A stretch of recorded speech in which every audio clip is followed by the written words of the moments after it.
जो गुरुदेव से जो ज्ञान पाया है, आज अपने ज्ञान को यहाँ प्रवचन के रूप में फरमाएंगे। ऐसे मुनिराज श्री आइएगा मनन चंद्र सागर जी महाराज साहब के मुखारबिंद से गुरुवाणी सुनते हैं। आइएगा जय भाई और लेफ्टिनेंट कर्नल, लेफ्टिनेंट आइए, कमांडर इधर आइए जी। किसी भी तरह का धर्म देखो, किसी भी तरह का सुकृत देखो, किसी भी तरह का दर्शन देखो, उसके अंतर्गत गुरु का महत्व एक सिरमौर स्थान पर दिया गया है। यदि गुरु न होते तो भगवान क्या है और धर्म क्या है, इसका ज्ञान, इसकी पहचान हमें नहीं होती। इसीलिए तो पूर्व के राजा और महाराजाओं ने भी अपने जीवन में गुरु का स्थान रखा था। महाराजा सरस्वती के जीवन में गुरु आर्य सुहस्त सूरी जी थे। छत्रपति शिवाजी के जीवन में गुरु रामदास स्वामी थे। आम राजा के जीवन में गुरु बप्पा भट्ट सूरी जी थे। कुमारपाल के जीवन में गुरु हेमचंद्राचार्य जी थे। श्री राम के जीवन में भी गुरु वरिष्ठ थे। ऐसे अनेक पूर्व के राजा और महाराजाओं ने भी अपने जीवन में, अपने राज्य दरबार में गुरुओं का स्थान रखा। बस उसी तरह अपने जीवन में भी एक गुरु का स्थान होना चाहिए। हिंदी में एक कवि ने कहा है कि जिसके जीवन में गुरु नहीं उसका जीवन शुरू नहीं। અને ગુજરાતીમાં કહું તો જેના જીવનમાં નથી ગુરુ તેનું જીવન છે અધૂરું, અને જેના જીવનમાં છે ગુરુ તેનું जीवन बने छे मधुर। ये जीवन को मधुरा बनाना है तो जीवन में एक गुरु होने चाहिए। एक बार सम्राट सिकंदर और उनके गुरु अरिस्टोटल साथ में जा रहे थे। चलते चलते रास्ते में, बीची रास्ते में एक बहुत बड़ी विशाल नदी आ गई। सिकंदर ने गुरु अरिस्टोटल से कहा कि गुरुजी अभी जाएंगे कैसे, और कोई रास्ता नहीं है, बीच में नदी है। तब गुरुजी ने कहा कि आप एक मिनट रुको, मैं जाके आता हूं और वह नदी की गहराई को माप के आता हूं और फिर अपन चलेंगे आगे। तब सिकंदर सोच में पड़ गया कि मेरे होते हुए मेरे गुरु नदी की गहराई को मापने जाएंगे। गुरुजी को कहा गुरुदेव आप नहीं जाएंगे, मैं नदी की गहराई माप के आता हूं, फिर आपको बुलाऊंगा, फिर आप आना। गुरुजी ने कहा ऐसा क्यों? सिकंदर ने कहा कि यदि एक सिकंदर इस दुनिया से चला गया तो ये दुनिया को कोई फर्क पड़ने वाला नहीं है, बल्कि एक अरिस्टोटल जैसे गुरु चले गए तो पूरी दुनिया को फर्क पड़ेगा। क्यों? क्योंकि एक सिकंदर यदि चला जाए तो एक गुरु 1000 सिकंदर खड़े कर सकते, लेकिन 1000 सिकंदर भी मिलकर के एक गुरु खड़े नहीं कर सकते। इतना महत्व गुरु का शास्त्रों में बताया गया है। जैन धर्म के अंदर गुरु का महत्व तो है ही है, लेकिन हिंदू धर्म के अंदर भी गुरु का महत्व उतना ही बताया है। हिंदू शास्त्रों के अंदर भी गुरु का महत्व बताते हुए कहा है कि एकाक्षर प्रदातारम यो गुरुम नेव मन्यते स्वान योनि सतम गत्वा चंडाले स्वपि जायते। एक अक्षर का भी ज्ञान यदि अपन को कोई दे तो उसको भी गुरु मानना चाहिए। ऐसा हिंदू शास्त्रों में कहा है। यदि उनको गुरु न माने तो अपने को बार बार तिर्यंच योनि में जन्म मिलता है। इतना महत्व गुरु का है और अनेक धर्मों में भी महत्व गुरु का बताया है।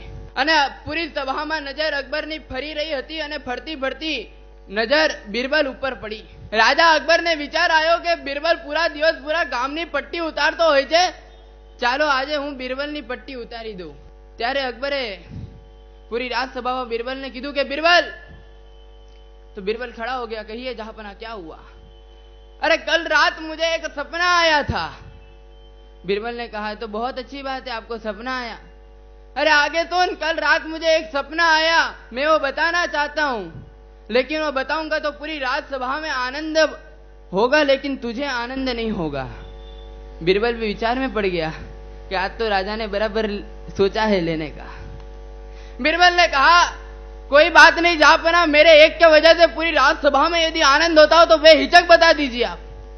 અને બિરબલે જે અને અકબરે જે શરૂ કર્યું છે बताવાનું, राजा अकबरे चालू કર્યું कि सुन बिरबल, कल रात को मुझे सपना आया, अपन दोनों घोड़े पे बैठे थे, घोड़ा दौड़ रहा था, नगर के बाहर निकले, जंगल में पहुंचे और अचानक घोड़ा रुक गया और जोर से झटका लगा और मैं भी नीचे गिरा, तू भी नीचे गिरा। मैं गिर के अत्तर के हौद में गिरा और तू कचरे में गिरा। और पूरी राज्यसभा में बधाए ताड़ीओ वगाड़ी। अरे जोयू जोयू, महाराजा पड्या तो अत्तરના હોતમાં ને બિરબલ પડી તો ક્યાં પડ્યો કે ઉકરડામાં, કચરામાં પડ્યો। પૂરા રાજસભામાં આનંદ આનંદ થઈ ગયો। અને फिर अकबर ने कहा अब मेरा सपना पूरा हो गया। अब फिर बीरबल खड़ा हुआ। बीरबल ने कहा जहांपनाह मुझे भी एक सपना आया था। अकबर ने कहा अच्छा तुझे भी एक सपना आया था? उसने कहा हाँ तो बताओ। बीरबल ने कहा बस आपके जैसा डिट्टो सपना आया, कॉपी टू कॉपी सपना। आप भी घोड़े पे साथ में दौड़ रहे थे और अपन दोनों घोड़े पे थे, अपना घोड़ा दौड़ रहा था और मुझे तो खुशी इस बात की थी महाराजा कि दिन में तो आपके साथ रहता हूं, बल्कि रात में भी मुझे आपके साथ रहने को मिला। अकबर ने चू હવે આ છોડશે नहीं हुआ बराबर कच मारे से। अरे बीरबल तो बुद्धिशाली था। बीरबल ने कहा आप लोग अपने दोनों का घोड़ा दौड़ रहा था, नगर की बाहर निकला और जोर से झटका लगा। आप भी अत्तर के होत में गिरे, मैं कचरे के होत में गिरा। फिर अकबर ने कहा आगे क्या हुआ?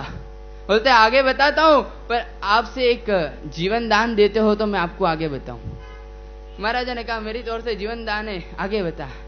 ठीक है, फिर आगे बस क्या हुआ? आप अत्तर के होत में से बाहर आए, मैं कचरे के होत में से बाहर आया। आप मुझे चाटने लगे और मैं आपको चाटने लगा। તમે સંસારમાં શું કરી રહ્યા છો એ કોઈ મહત્વની વાત નથી, પણ તમે સંસારમાં રહીને શેની ચાટી રહ્યા છો એ મહત્વની વાત છે। સંસારમાં રહીને પણ આત્માની કોઈ ચિંતા નહીં હે। સંસારમાં રહીને પણ આપણે આ કાદવ કિચડમાં ઘણું રહ્યા, ઘણું ચાટ્યું, પણ હવે જ્ઞાન રૂપી, ત્યાગ રૂપી, वैराग्य रूपी અત્તરને ગ્રહણ કરવાનું છે।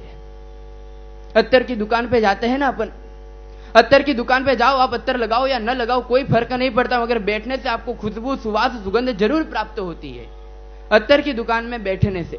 ठीक इसी तरह आप साधु के पास आओ या न आओ, आप साधु के पास आने के बाद दीक्षा लो या न लो बात की बात है, लेकिन साधु के पास आने से ज्ञान की, त्याग की, वैराग्य की सुवास तो अवश्य प्राप्त होती है। और एक ना एक दिन जरूर यह भाव आता है कि अब बहुत हो गया, अब मनुष्य जीवन का उद्धार, अब मनुष्य जीवन का कल्याण करना है। आज पूज्य गुरुदेव श्री का 56वां जन्म महोत्सव है। उस जन्मदिन के उपलक्ष्य में आप सभी जन भक्तगण यहाँ एकत्रित हुए हैं। आज पूज्य गुरुदेव श्री के पास अपन सब आशीर्वाद भी लेंगे और पूज्य गुरुदेव ने 56 साल तक जो आराधना और साधना की है उसकी सब शक्ति अपने में यानी आशीर्वाद के रूप में अपने को प्रदान भी करेंगे। लेकिन जब भगवान महावीर स्वामी अपनी देशना में जब प्रवचन दे रहे थे, तब जब गणधर भगवंतों की स्थापना की भगवान महावीर स्वामी ने, तब गणधर भगवंतों की स्थापना करते हुए गणधर भगवंतों के ऊपर भगवान महावीर वासक्षेप डालते हैं और वह वासक्षेप डालते समय 3 शब्दों का उच्चारण करते हैं, उपमेय हिवा, विगमय हिवा और ध्रुवय हिवा। ये इन 3 शब्दों का उच्चारण करते पूर्वक उन गणधर भगवंतों के ऊपर वासक्षेप डालते, जिस वासक्षेप की ताकत से उनके अंदर ऐसी शक्ति प्राप्त होती है कि भगवान महावीर जो भी देशना दे, जो भी फरमाए, उसके अर्थ स्वरूप में द्वादश वांगी के रूप में अलंकृत कर देते। इतनी शक्ति उनमें प्राप्त हो जाती है। बस आज भी अपने सभी के मस्तक के ऊपर पूज्य गुरुदेव श्री का आशीर्वाद प्रदान होगा, उसमें इतनी शक्ति उतनी प्राप्त होएगी अपने को कि अपने जीवन में आने वाले आदि व्याधि उपाधि और संघर्ष सभी दूर हो जाएंगे। आज पूज्य गुरुदेव श्री का 56वें जन्म महोत्सव के अंदर 56वें वर्ष के अंदर प्रयाण कर रहे, तो मुझे एक बहुत अच्छा विचार आया था कि गुरुदेव 56वें वर्ष के अंदर प्रयाण कर रहे। तो मैंने बैठे बैठे सोचा और मुझे याद आया कि दूध में मलाई और ठंडी में रजाई, दूध में मलाई और ठंडी में रजाई, महोत्सव में सहनाई और जीवन में भलाई। और पूज्य गुरुदेव श्री को 56वें जन्मदिन की मेरी ओर से बहुत बहुत ये पूज्य गुरुदेव श्री के चरणों में बधाई अर्पण करते हुए आइएगा। धन्यवाद मुनिराज श्री।